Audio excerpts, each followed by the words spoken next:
That night at the gas station still plays in my mind like a movie I cannot forget. The girl stood there so calm, her backpack pulled tight on her shoulders. The two cops circling her like wolves who smelled weakness, but there was no weakness. In her eyes, only patience. Like she was waiting for something she already knew would happen. The first cop leaned against the patrol car, his laugh sharp and cruel. "Special forces? Your mom? Kid, you should be on a playground, not telling. Fairy tales." The second one joined in, shaking his head as if it was the funniest thing he had heard all week. They didn't know I was watching. I stood near the pumps pretending to finish with my car, but my eyes stayed fixed on her.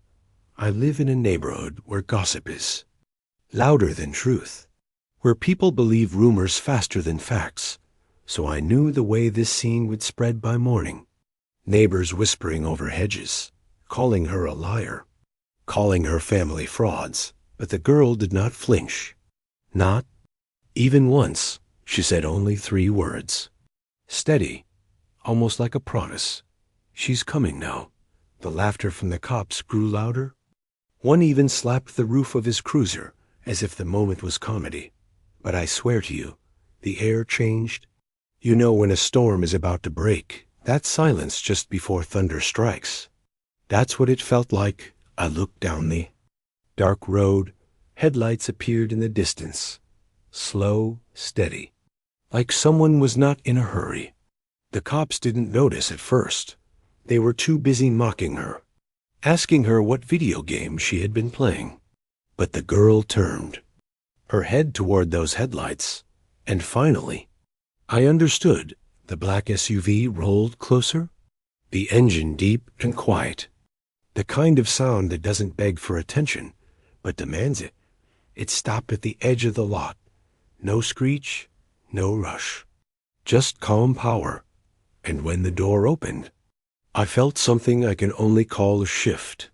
Like the ground itself respected. Who was about to step out, the woman who emerged didn't have to shout or move fast. Her presence was enough.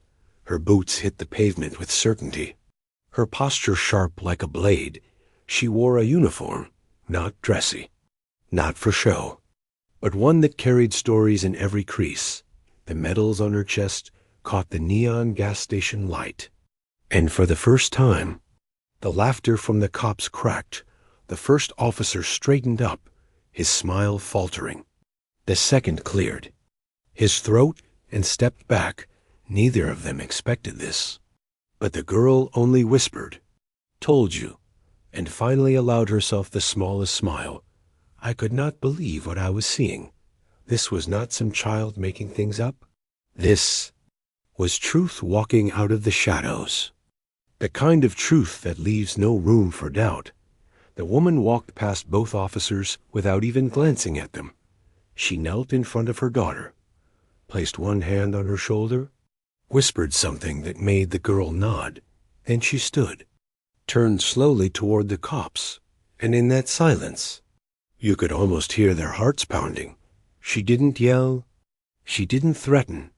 She only said one thing, calm but sharp enough to cut. "You think this is a joke?" The cops didn't answer, and I, standing there pretending to check my phone, knew that what was about to happen would not stay at this gas station. It would ripple through our whole neighborhood, through every gossip chain, through every smug laugh. Because sometimes the people we underestimate most carry the power to break the loudest voices with nothing but truth. And that night, in the glow of cheap gas station lights, laughter turned to silence. So let me ask you this. If you were that girl, mocked by 2 officers, would you have stood calm with steady eyes? Or would you have broken under their laughter? Her question hung in the air like smoke. "You think this is a joke?" The cops didn't answer right away. They glanced at each other like 2 schoolboys caught red-handed, their earlier laughter now replaced by something else, nervousness. The woman's presence had shifted everything. She wasn't yelling. She wasn't waving her arms. But she didn't need to.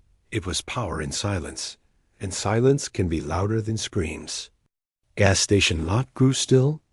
Even the buzz of the neon sign seemed to fade. I could hear the soft clicking of her boots as she walked closer to them. One officer coughed. The other rubbed the back of his neck.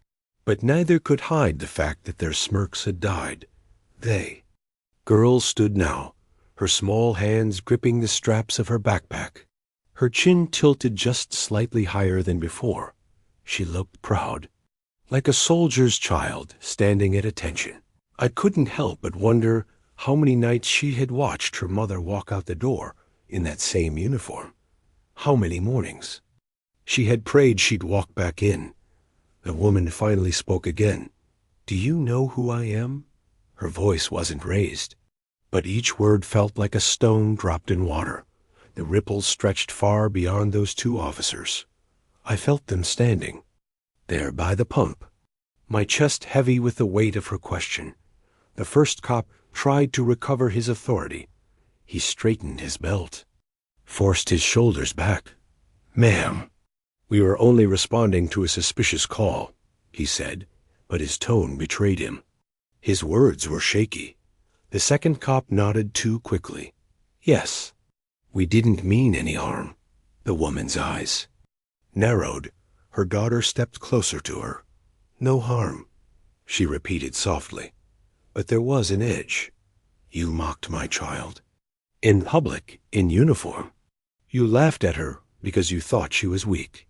But weakness is something you've never seen in my family." She took one deliberate step forward. The officer stepped back without meaning to. I saw it clearly. Two men trained to project authority, shrinking without a single weapon pointed at them, and then her eyes landed on me.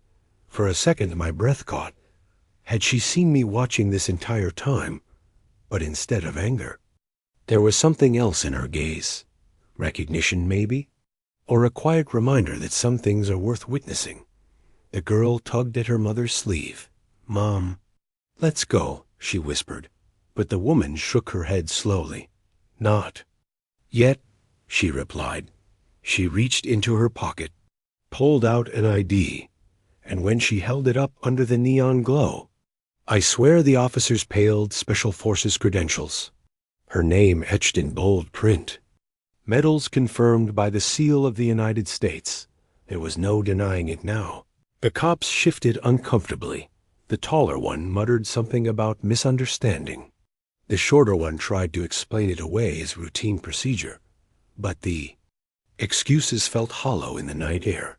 The woman didn't let them finish. "You will apologize to my daughter," she said. "Not a request. Not a plea. A command." Her tone brooked no refusal.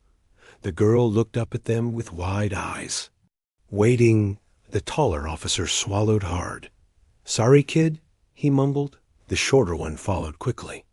"Yeah, sorry about that, but..." The girl's expression didn't change. She only nodded, then turned to her mother as if to say, "They're not worth more." The woman finally eased her shoulders. She gave the faintest nod. Then she reached for her daughter's hand. The two of them walked back toward the black SUV. Boots clicking, backpack bouncing. A strange rhythm of power and innocence, side by side. The crowd of neighbors who had gathered by the edge of the lot stayed silent. They didn't gossip now. They didn't whisper. They simply watched. Because how do you spin this story when the truth is undeniable?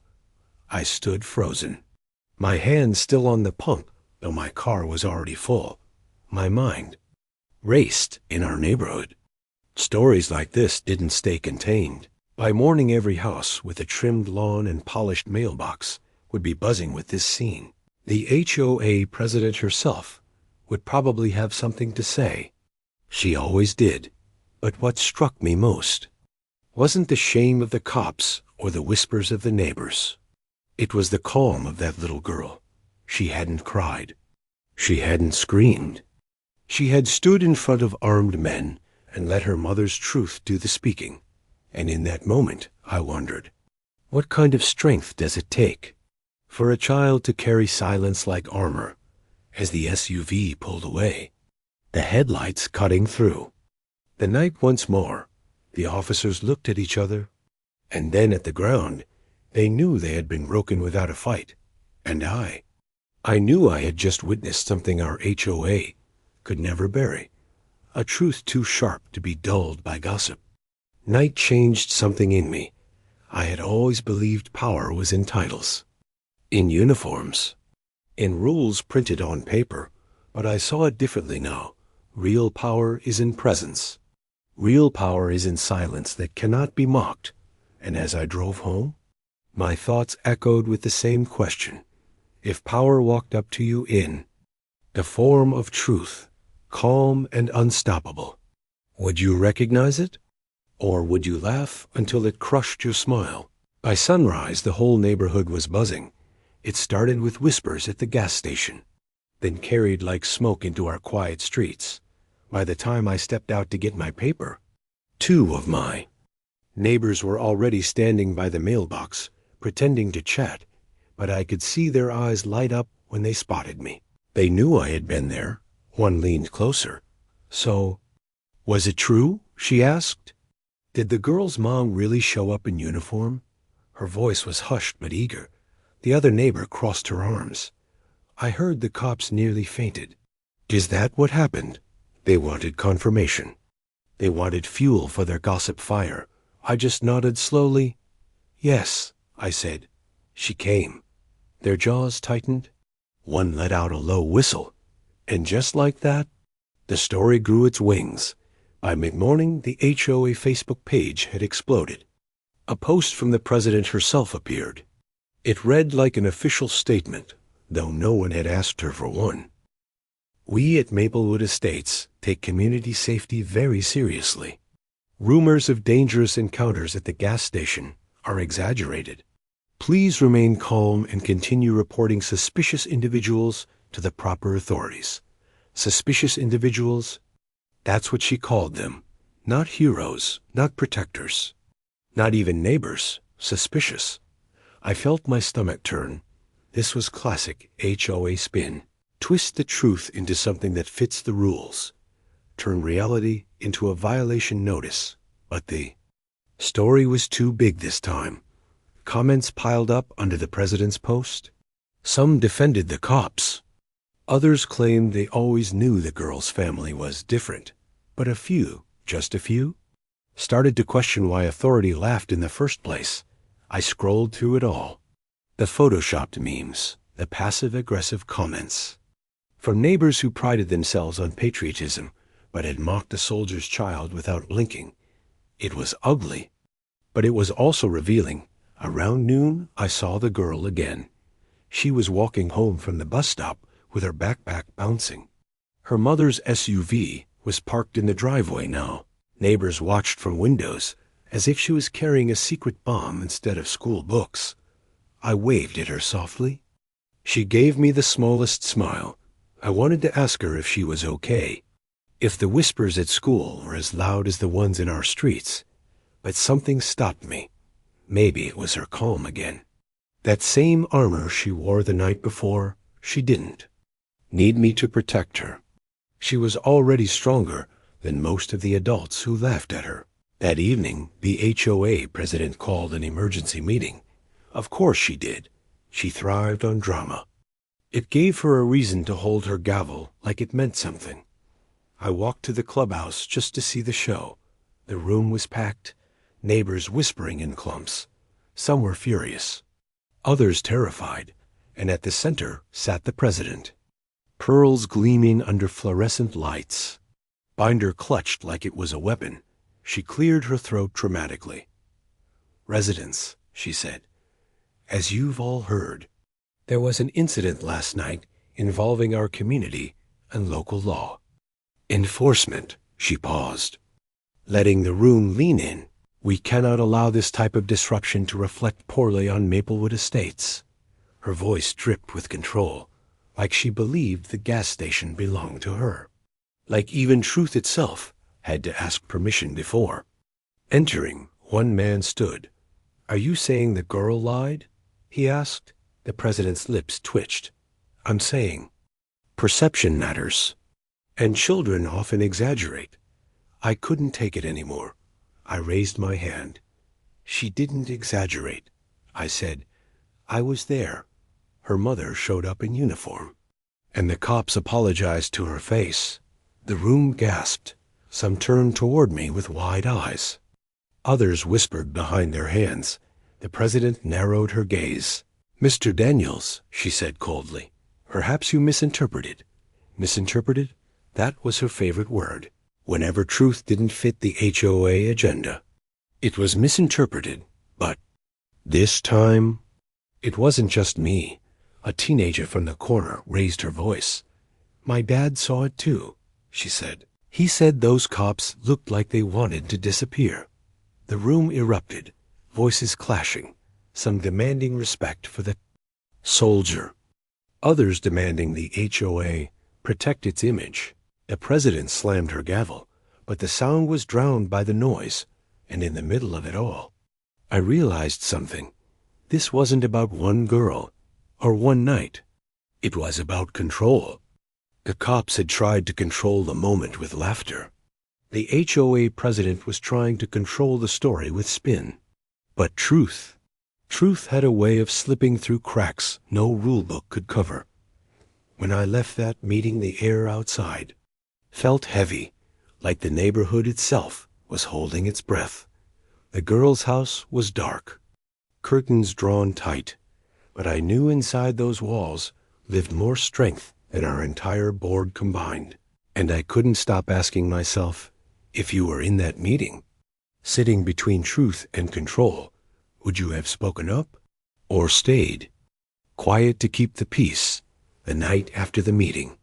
Our neighborhood felt like a stage after the curtain dropped, quiet on the surface, but the air still buzzing from the chaos we had all just witnessed. I lay awake staring at the ceiling, replaying the president's smug face, the gavel striking like a warning. But the thing that haunted me most was the girl's calm eyes, as if she knew more storms were coming the next morning. The storm arrived. I was sipping my coffee on the porch when I saw the SUV pull in, the same black vehicle from the gas station. It rolled to a stop in the driveway at the end of the cul-de-sac. The door opened, and out stepped her mother, not in uniform this time. But there was something about the way she walked, like the ground belonged to her. She wasn't loud, she wasn't flashy, but every neighbor watching from behind their curtains went stiff. She carried herself with the kind of authority no gavel could fake. Her daughter trailed beside her, and when their door closed, the whispers began again. Phones buzzed, screenshots flew across the HOA Facebook page, and by noon, the president had scheduled another emergency board update. I should have ignored it, but I couldn't. Something in me wanted to see what would happen when unstoppable force met immovable pettiness. That evening, the clubhouse lights glowed again. The parking lot was full. Inside, the president sat taller than usual, pearls shining like armor. She was already speaking when the door opened, and just like that, the air shifted. The soldier's mom walked in. No uniform, no medals, just a plain jacket, dark jeans, and the kind of presence that silenced. A room without a word. Neighbors froze. The president stuttered, Mrs. We weren't expecting. But the woman didn't wait for an invitation. She walked straight to the front row and sat down. Her daughter sat beside her, calm as ever. The president tapped her papers nervously. As I was saying, our community thrives on rules and respect. Her voice shook slightly. And false stories about traumatic encounters only serve to tarnish the peace we work so hard to maintain. False stories, she actually said it. The girl's mother leaned forward slowly. Her voice was quiet, but it carried through the room like a blade. Which part is false? She asked. Her tone wasn't angry. It was steady, and that steadiness was more terrifying than rage. The president blinked. Well, perception? You see, children sometimes exaggerate. I was there, the woman said. The room went still. I stood in front of those officers, in full uniform, and they apologized to me in front of my daughter. Her words dropped like stones into water. And now I sit here, listening to you erase her truth. The president's smile faltered. She fiddled with her papers, searching for her script, but there was no script for this moment. Neighbors shifted in their seats. Some stared at the floor. Others nodded subtly. The girl sat perfectly still beside her mom, eyes locked on the board like she'd been waiting for this. The soldier's mom stood slowly. I serve my country, she said. I don't ask for applause. I don't ask for special treatment. But I will not stand silent while my daughter is mocked in her own neighborhood. Gasps rippled through the room. Someone clapped quietly. Another followed. And before long, half the room was applauding. The president slammed her gavel. This is highly inappropriate. She barked, but her voice cracked, and the sound of approval swallowed her whole. I couldn't help it. I smiled. For the first time in years, the president wasn't the one in control. Her rules, her binders, her fake calm. None of it worked against a woman who had faced real battles. The meeting dissolved into chaos. Neighbors arguing, some defending the board, others rallying behind the soldier's mom. And through it all, she remained calm, steady, unmoved. When it ended, I walked out into the cool night air. The girl and her mother stepped out too. For a moment our eyes met. She gave me a nod, not of thanks, but of acknowledgement, like she knew I had spoken up last time. Like we were both pieces in a larger game. As they drove away, I couldn't shake the feeling that the battle wasn't over. The president had been embarrassed, humiliated, and I knew she wouldn't let that stand. Walking back to my house, my phone buzzed with a new HOA notification. A message from the president herself. It read, "Urgent violation notice. Please address immediately." And I laughed, because I knew exactly what this meant. She was coming for me now.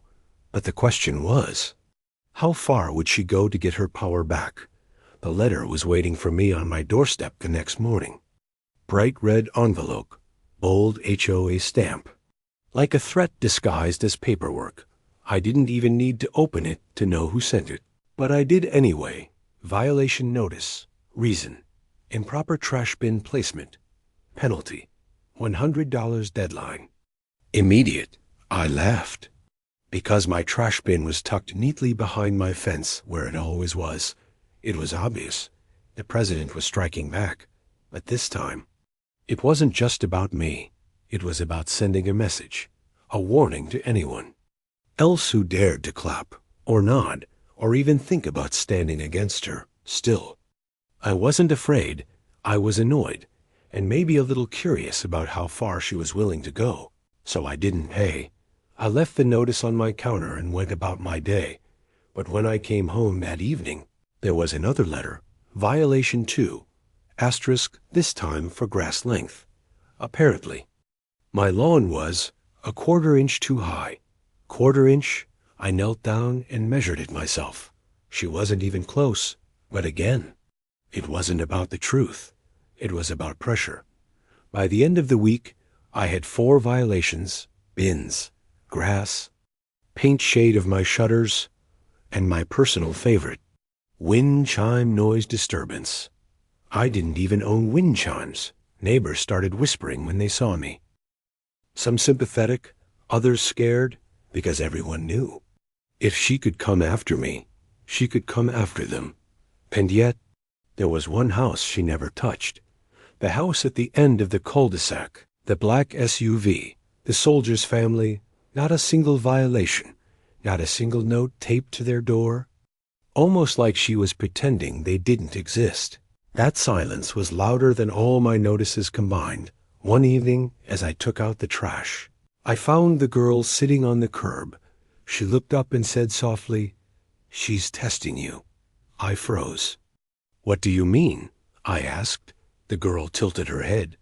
"She thinks if she breaks you, Everyone else will fall in line. Her voice was calm. Too calm for someone her age. Then she stood up, dusted off her jeans, and added, "But she's not used to losing, and she will lose."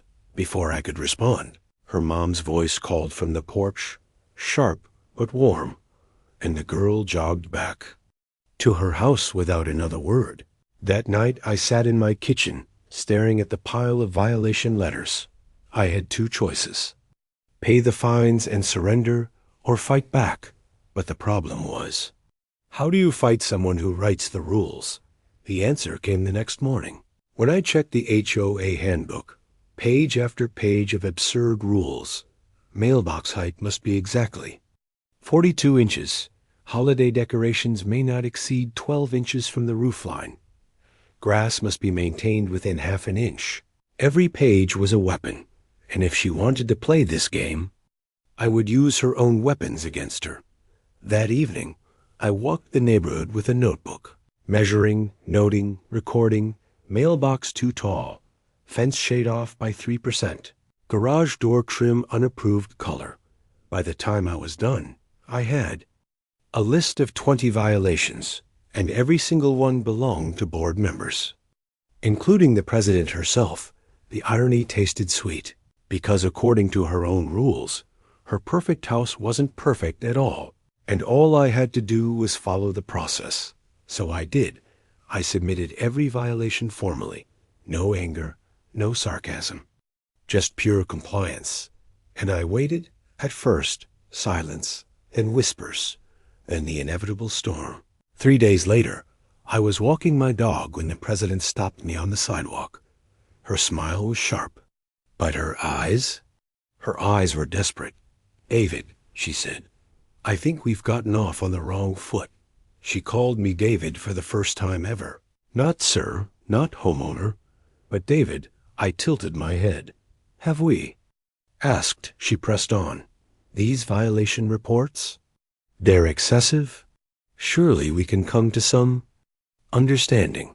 Understanding, that was her word. What she really meant was surrender. I looked at her manicured hands, clutching her binder like a lifeline, and I realized something. She wasn't as untouchable as she wanted everyone to believe. Her power was only real if we believed in it. I leaned in slightly and whispered, "Mailbox height, Section 3, subsection B. You should check yours." The color drained from her face, and for the first time since I had moved into this neighborhood, the president had no words. I walked away smiling, but deep down I knew this was only round one. She would never forgive me for turning her own rules against her. And when someone like her feels cornered, they don't back down. They strike harder.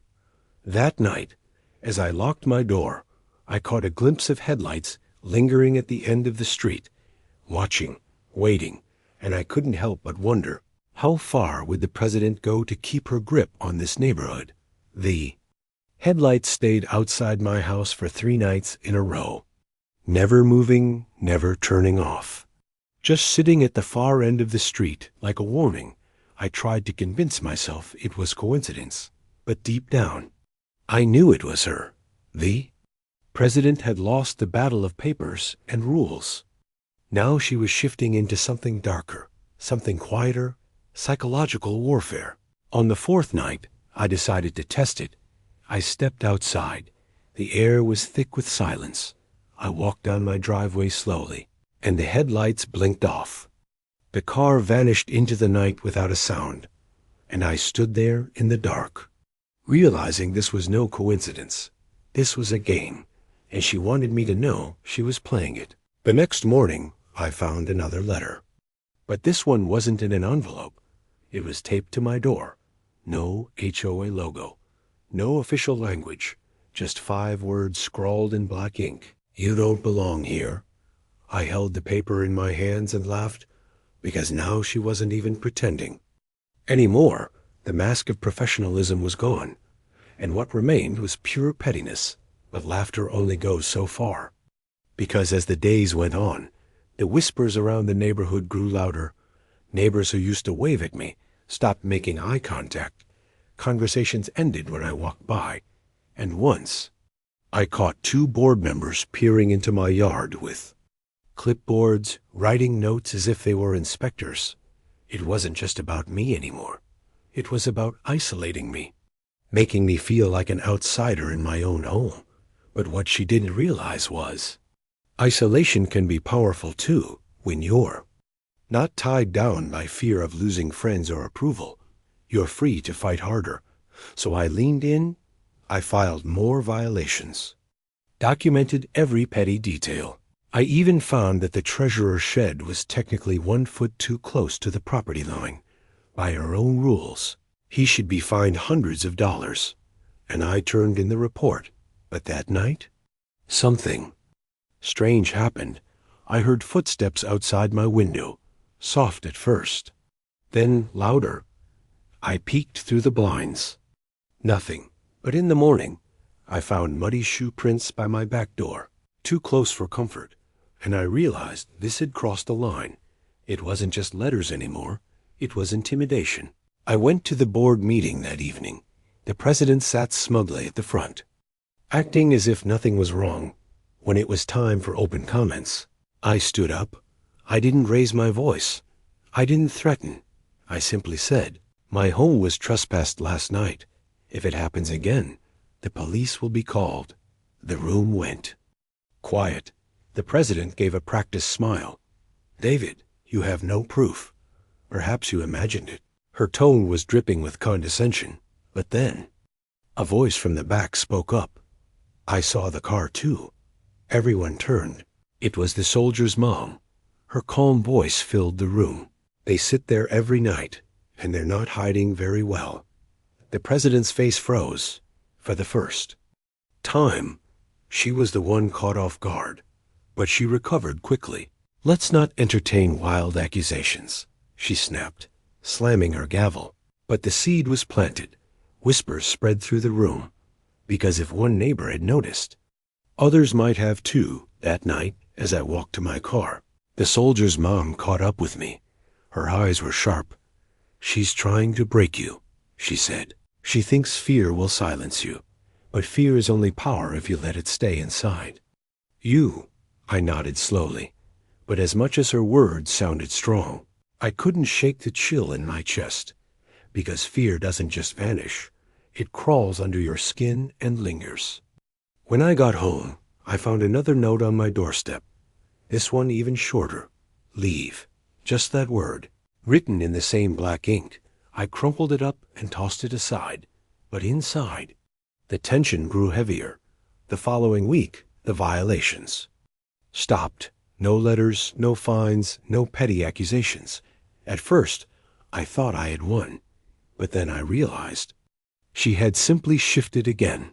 Now it wasn't about rules.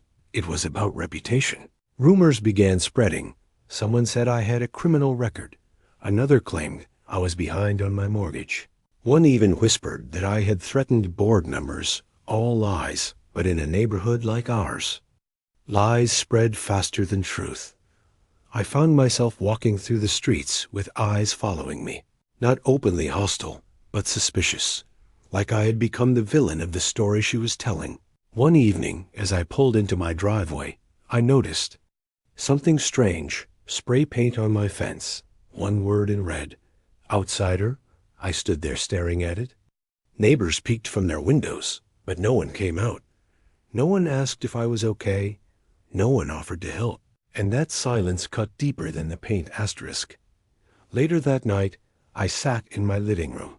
Lights off, house quiet, and I asked myself the question that had been crawling in the back of my mind for weeks. How far was I willing to go? How much was I willing to risk? Because this wasn't just about HOA rules anymore. This was about survival, and maybe even war. The word war echoed in my head that night. Not the kind with guns or uniforms, but the kind fought with fear, whispers, and control. And in our neighborhood, the battlefield was every lawn, every mailbox, every unspoken glance from behind the curtains. I thought I could handle it. But when I woke up to find another spray-painted word on my garage, this time traitor, I knew the game had gone too far. I took photos. I documented everything, because this time, it wasn't about HOA rules. It was about proof. And if the president wanted a war, I was going to make sure every shot she fired came back to hit her. That evening, the board scheduled yet another special meeting. The agenda posted online was vague, just one line, community trust and discipline. But I knew exactly what it meant. They wanted to drag me in front of everyone, to break me publicly. The clubhouse was packed tighter than I'd ever seen. Neighbors whispering, shifting, watching. The president sat with her pearls and binder, her smile sharp enough to cut glass. "Tonight," she began, "we address an ongoing disruption. A homeowner who has disrespected our rules, endangered our peace, and attempted to undermine the very foundation of our community." Every eye turned toward me. She gestured with her gavel, like a queen pointing to the accused. I stood slowly. Not because I wanted to.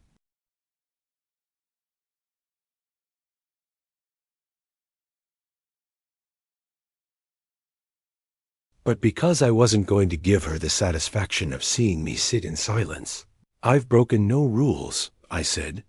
"My crime is standing up to you, and if anyone here thinks I'm exaggerating, they can come look at the spray paint on my garage, the notes taped to my door, the headlights that sit outside my house every night."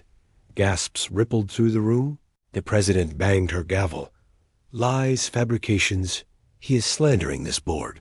But before I could speak again, another voice cut through the room, calm, steady, powerful. I saw the car, too. The soldier's mom stood at the back, and this time, she didn't walk alone. Two men in uniform stepped in behind her, not HOA board members, but real officers, real authority. The room froze. The president's pearls glinted under the lights as her smile cracked. The soldier's mom spoke again. "This community is not your kingdom, and fear is not leadership." She nodded to one of the men in uniform, and he stepped forward holding a folder. "Several residents," he said, "have submitted reports of harassment, targeted violations, and intimidation. We are investigating." The president slammed her gavel again. "This is outrageous. This is private property." But her voice was shaking. And for the first time, I saw fear in her eyes. Neighbors shifted in their seats. Some who had stayed silent for months finally found their courage. One stood up and shouted, "She fined me for a lawn gnome." Another added, "She threatened to tow my car when it wasn't even parked illegally." The room erupted, voices pouring out years of frustration, one after another, until the president's gavel was drowned in noise. Her control was gone. Her rules, her binder, her fake authority. Stripped bare in front of everyone. The soldiers. Mom stepped closer to her, her voice low but cutting. "You thought power was about paper, but real power is about truth." And with that, the meeting dissolved. The president stormed out, pearls bouncing against her chest. No goodbye, no speech, just silence trailing behind her. The next morning, her house was dark. No car in the driveway. By the weekend, a moving truck appeared. And just like that, she was gone. But the neighborhood didn't cheer. It didn't feel like victory. It felt like aftermath. Like a storm had finally passed, leaving quiet streets. But cracks in the foundation. I stood on my porch watching the moving truck pull away, and for the first time in weeks, I felt air in my lungs again. Relief, but also something else, because deep down, I knew power doesn't disappear. It only changes hands. And as I glanced at the end of the cul-de-sac, the black SUV sat quietly in its driveway. The soldier's mom stepped out. She didn't wave. She didn't smile. She just gave me that same nod as before, the kind that said, "Watch carefully, because this story isn't over." I wondered then, had we won? Or had we just traded one ruler for another?